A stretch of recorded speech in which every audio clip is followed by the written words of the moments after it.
मैं हूं आपके साथ श्रेया दीक्षित। बुलेटिन की शुरुआत करेंगे बड़ी खबर के साथ, जहां आज जारी होगा बिहार वोटर लिस्ट का ड्राफ्ट। आपको बता दें कि बिहार में आज वोटर लिस्ट का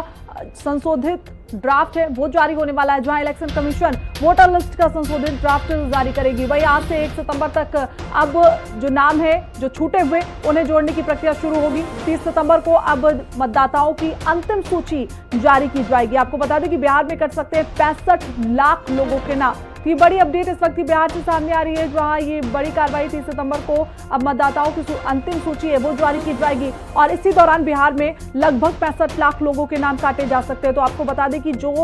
लोगों के नाम गलत हैं, जिनका स्थान सही नहीं है, उनके यहाँ पर नाम काटने की प्रक्रिया की जाएगी। तो आज से 1 सितंबर तक के लोगों के जो नाम छूटे हैं उन्हें जोड़ने की भी यहाँ पर कार्रवाई की जाएगी। तो आपको बताते चले कि जिनका वोटर लिस्ट में नाम नहीं है या जिनका एक ही नाम से दो वोटर लिस्ट बने हुए हैं, दो जगहों से वो वोट डालने की उनको अनुमति मिली, उनके नाम काटे जाएंगे और इनमें जो संख्या बताई जा रही है वो लगभग 65 लाख लोगों की बताई जा रही है। तो आपको बता दें कि 1 सितंबर तक अब नाम जोड़ने की प्रक्रिया शुरू की जाएगी और इसी बीच आज बिहार वोटर लिस्ट का ड्राफ्ट भी इलेक्शन कमीशन जारी करेगा। और इसी को लेकर देखिए लगातार विपक्ष कई सवाल भी सरकार पर खड़े करता हुआ भी नजर आ रहा था, लेकिन जिस तरीके से अब आज से ये प्रक्रिया शुरू होने वाली है और 21 सितंबर तक अब ये प्रक्रिया जारी रहेगी। तो बिहार में लगभग इस प्रक्रिया के दौरान 65 लाख लोगों के नाम भी काट सकते हैं। और ज्यादा जानकारी के साथ हमारे सहयोगी संजीव हमारे साथ जुड़े हुए हैं। संजीव, क्या कुछ अपडेट है इस पूरे मामले पर, क्योंकि जिस प्रक्रिया को लेकर लगातार विपक्ष सरकार को घेर रहा था उसकी शुरुआत हो चुकी है। देखिए, निश्चित तौर पर इस पूरे मामले को लेकर एसआईआर को जो मुद्दा था उसमें विपक्ष यानी कि आरजेडी, कांग्रेस और तमाम दल पिछले 1 महीने से लगातार या विधानसभा में इसका विरोध हुआ हो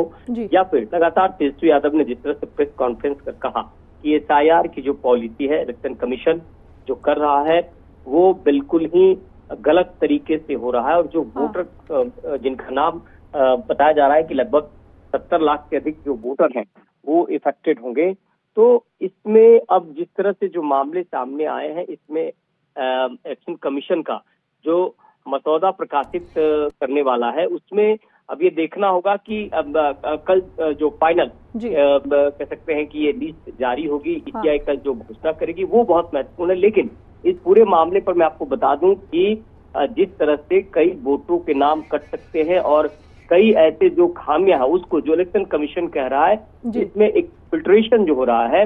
वो कहीं न कहीं जो जेन्युइन वोटर है उनको सामने लाने की बात है। और इसमें युद्ध स्तर पर बिहार में जो एसआईआर की पॉलिसी है उसको लेकर इलेक्शन कमीशन काम कर रहा है, लेकिन इस पे विपक्ष का साफ कहना है कि अगर इस मुद्दे को नहीं देखा गया तो तेजस्वी यादव ने यहाँ तक कहा है कि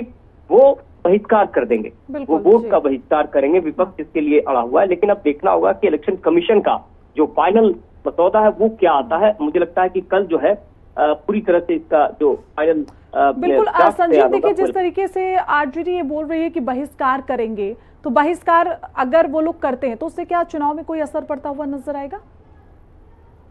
तौर पर जिस तरह से वोटर्स